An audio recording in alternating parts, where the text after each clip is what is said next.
First of all, let's talk about the problem with trust in 2022. Now, at the time of recording this, it's the 13th of January. Boris Johnson doesn't know if he attended a party. He has to ask Sue Gray. I once got totally shit-faced 30 years ago in my early 20s. Absolutely shit-faced I was. And no idea where I was. I woke up, no idea where I was. Boy, I was on the phone to Sue Gray. Sue Gray, where the hell was I? And they ran an inquiry. They didn't know either. And that's pretty much what will happen with Boris. Nobody believes you, Boris. Nobody believes any of the politicians. Nobody believes anybody. This is the problem with 2022. Nobody believes you. I'm sorry, I don't believe you. Oh, I ran into Vin Diesel last week. I'm sorry, I don't believe you. Oh, Donald Trump's won. Oh, Donald Trump's lost. I don't believe either of them. It's just the state of trust these days, okay? And so, but let me ask you a question. Do you trust your family? Most people would say, yeah. Obviously, there's some elements of your family that you might not trust. Do you trust your friends? And most people go, yeah, I trust my friends. Do you trust your work colleagues? Yeah, pretty much. There's that one guy that nobody trusts. But other than that, yeah, I trust them. And so the question becomes, why do you trust them? What is it about them specifically, but not the people on the telly, that you trust? And it's because you've got to know them over a period of time. And basically, this is what marketing is. Marketing is about people getting to know you or your product over a period of time. Because if you're not putting yourself out there, and you just meet someone at a networking event and you're selling life insurance, they ain't buying life insurance from you. They have no idea who you are. They met another guy last week who sells life insurance. What makes you different? Well, I'll tell you what makes you different is when you're at a networking event and you go, yeah, I sell life insurance, but let's not talk about that. What are you doing next week? Do you want to catch up over a coffee? We'll talk about business, see if we can help you. Because I've got a Rolodex. Do you remember those? I've got a Rolodex of contacts that might be useful for your business. And now the person going, yeah, that'd be good. Let's have a coffee. Now you're getting to know each other. And this is really how you're going to resolve marketing and closing leads and generating leads in 2022. Is that you're going to increase the amount of people that actually know you, that like you, and that trust you. We call it the KLT, okay?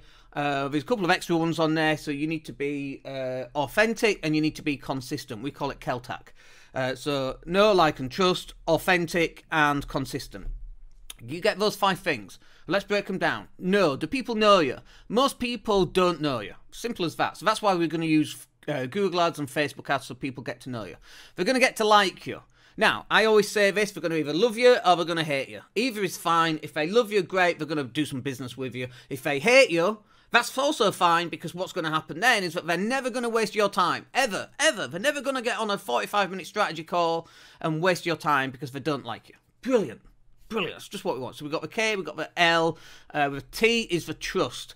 And the more that you turn up and show up, the more that people are going to trust you. Obviously, not telling lies and telling the truth and being honest. But that's the KLT. And then we want to authenticity, which is about the bit about being honest as well. If you can be as authentic as possible. One of the greatest compliments I ever got, I was on stage, I was doing my thing at a property trading event. I come off stage, and the partner of the guy that was running the event, she said to me, she said, oh wow, you're just like you are on stage, like you are in real life. And I'm like, yeah.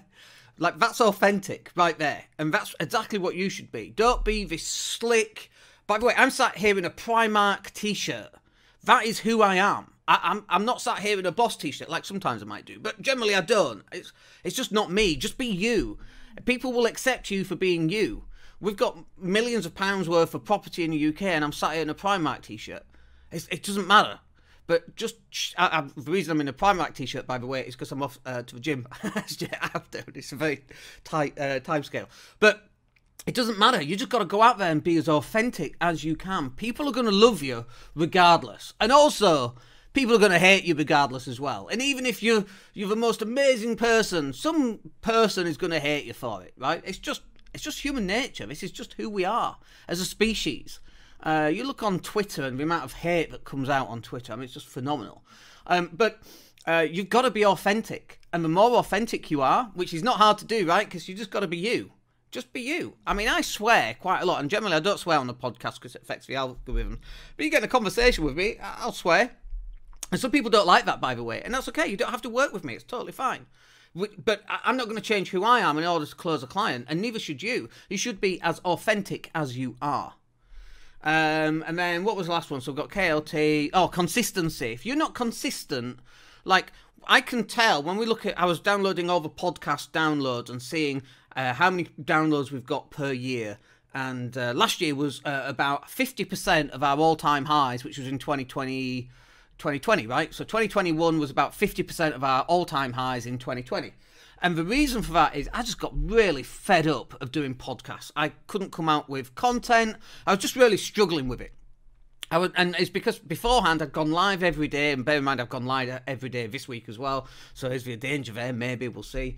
But I just got so fed up of going live and going podcasting that I actually stopped doing the podcast to some extent. And like 1 month we had like one podcast. In fact, 2 months I think we had just 1 or 2 podcasts going out, which is nowhere near acceptable, by the way. But that's a lack of consistency. And so when we look at the amount of downloads per month, and then when we look at the amount of strategy sessions per month, do you think there's a correlation between being inconsistent and the lowering of the number of strategy sessions that we will get onto with a client? Absolutely. And do you think there's also a correlation between the number of podcasts that we would do versus how many clients we then take on?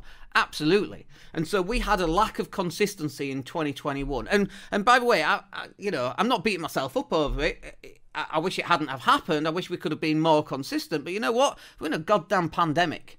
And I'm all right surviving. I'm okay coming out of this alive. that's is it in what's the film? In Weird Science.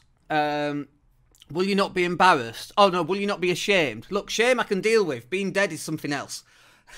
A line from Weird Science, if you remember that film from years ago. I grew up with it. So you've got to be consistent on your message. And by the way, that's really hard to do sometimes. If you're not going live, like I'm happy going live. I can go on TV, I can go on the radio, I can talk bollocks for a bit. Every so often we see that meme. What could you talk about for like a whole day or for 2 hours straight? And I'm like, I could talk about anything. Just anything, any random shit. Fishing. I've never fished in my life, but could I create a podcast show for 2 hours about fishing? Hell yeah. I could go for hours on nothing. And if you listen to this regularly, some people go, actually, Dan, you do. So you've got to get consistent. You've got to be putting yourself out there as often as you can. But one of the problems with that is that if it's just you and a camera, you have to show up every single day. And so actually what we do in my business is we'll take this podcast show and these, here they are, these, where is it? There, where am I pointing? There, no, there. These arrows here that go up and down, like this determines what I'm supposed to be talking about. So we'll have a video about this, and then a video about this, and then a video about the next one. So we pull out and we separate these into what we call shorts. So we'll have a video about problem with trust, we'll have a different video about marketing funnels, a different video about Google ads, and a different video about Facebook ads. Because not everybody's going to sit and watch the entire podcast. And so when I get onto Google ads and, people that were watching at the start are no longer watching, they will get that video on Google ads at a later point. And so we're reutilizing some of the content that we create from the podcast. So I only have to go live. I go live for about 40 minutes, 45 minutes a day. In an ideal world, that's what should happen. But from that, we pull out all these different videos that are maybe 5 or 10 minutes long, not a 45-minute video, and some people will sit and watch those, and it just gives us a second bite of that cherry. But not only that, we also pull out the podcast. So we pull out the MP3, which is what most people actually listen to. Most people don't watch YouTube, they don't watch this live on Facebook and LinkedIn and Twitter and so on. They actually download the podcasts, they pick which ones they want, and they listen to it, and they listen to the whole 45-minute podcast, by the way. And it's exactly what I used to do. I'd get on a plane, I'd listen to Grant Cardone, I'd fall asleep, Grant would be in my head, I'd fall asleep. Wonderful way, if you want to get into your customer's head, is to have a podcast. But like I say, one of the problems with being consistent is having to go live. And so you want these little shorts, when we pull these shorts out from these little videos here, that's what you want, and you distribute them. But in addition to that, you want images going out, and you want other videos going out. And we use stock footage with text and music on, and they go out, and they're the ones that actually push our product set. So I use lives for building trust, which is what we're talking about now. Because people go, oh, I know what you're like. And then they get on a strategy call, and we're on a call, and we go, oh, you sound like just like you do on the radio. Not that we're on the radio, but on the podcast. And it's like, yeah, because that's me. I'm not any different. And so that's what you need to be doing as well. But you've got to get consistent with it. And the way that you build trust is by being authentic and being consistent. And when you do those things, then you get to the KLT, the know, like, and trust aspects of running the business.